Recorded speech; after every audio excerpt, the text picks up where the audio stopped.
Great recipes start with Odlums. Proud sponsors of Catherine Layden on Ireland AM.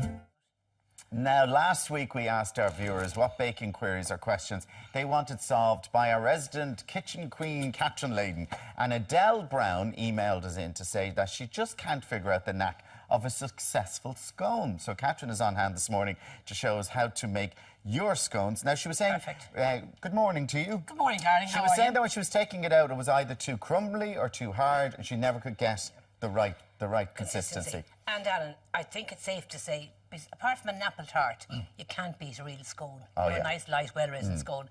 And I have a few serious tips for a successful scone. Carl loves them. Does he? Warm scones with cream and jam. Oh, yeah, can't beat it.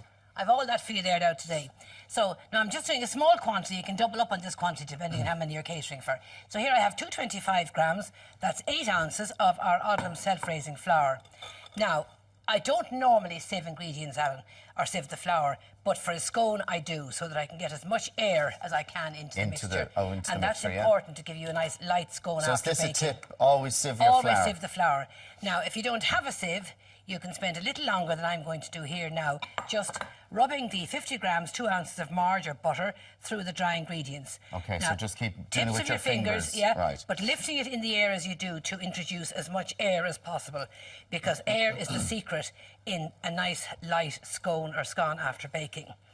Now, there are lots of variations, Alan, you can do with this basic recipe, and I have a selection of variations over there. Yeah, you have different ones. What have you got for us? I've got, now, for this basic recipe, you could add an ounce or two of fresh raspberries and some white chocolate. They're very popular nowadays, raspberries and white chocolate. I never heard that the raspberries and white chocolate. I heard the raspberries, all right. And then your traditional fruit scone. Then the traditional fruit scone as well.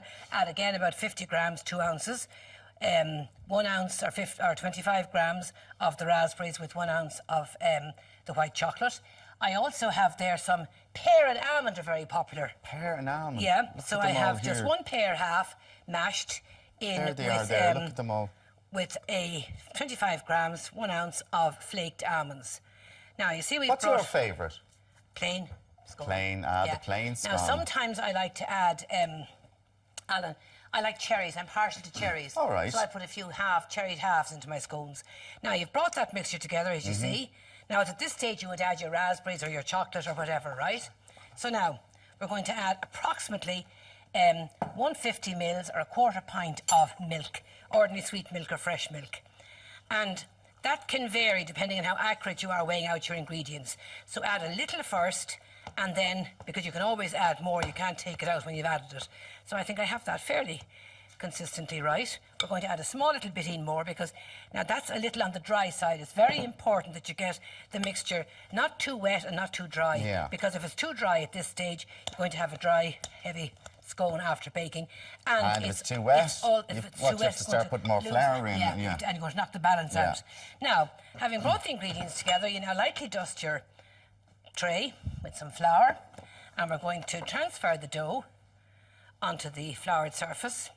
Now, here it's important again that you just lightly knead. Now, people tell me they have difficulty kneading.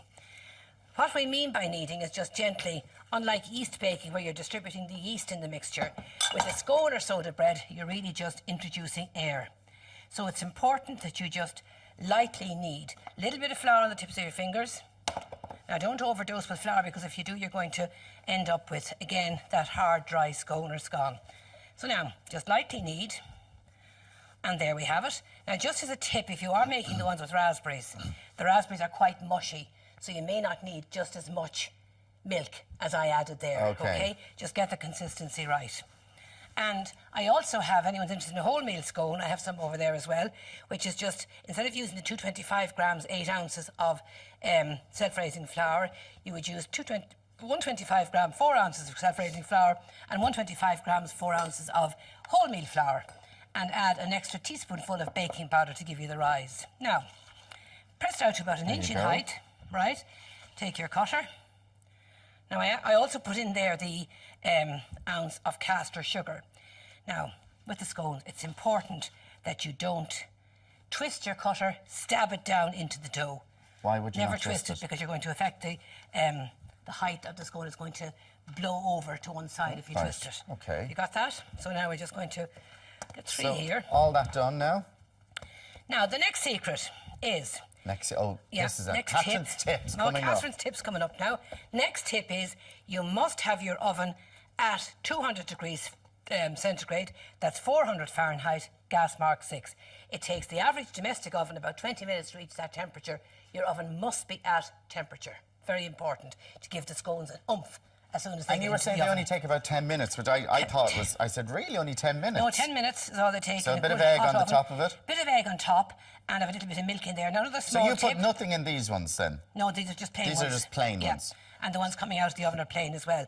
Now, another small tip, Alan. Yeah. If you like a rich colour on your scones, like we have there, A nice brown colour. darker shade, add a pinch of salt to your eggs for glazing them. Pinch of salt to the eggs and you get a richer colour on the scone. Okay. Now, then when you're cutting your scone, we're not doing it today because we have the tin in the oven, you must put your tin into the oven and preheat it. Lightly dust it with flour, put it into the oven, and when the tin is hot, you put the scones on the tin. Right, so We got all 20 that minutes, now. get the oven hot for 20 minutes. The tray needs to be hot. Exactly. Look at these, wow. Now, Onto the grill. onto the wire tray. Onto the wire tray, sorry. Now you see the rich colour of them. Oh, they look lovely. Now we're So going to they- just put... See, stick the them in. flour is golden brown from being in the oven.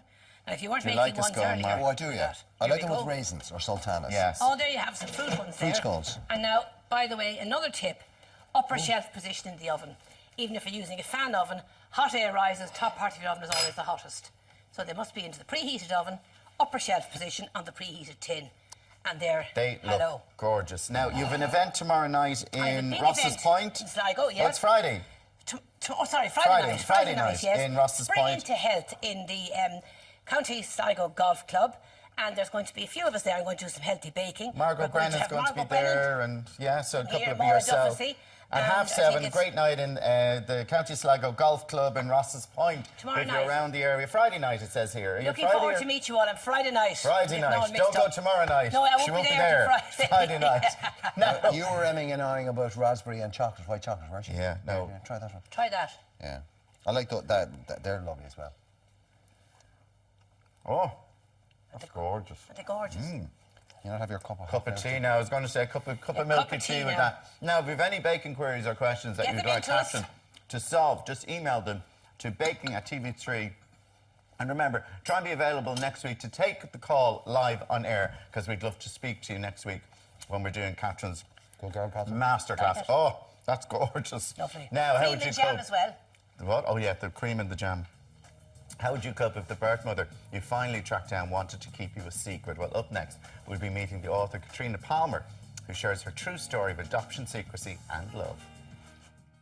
Great recipes start with Odlums. Proud sponsors of Catherine Leyden on Ireland AM.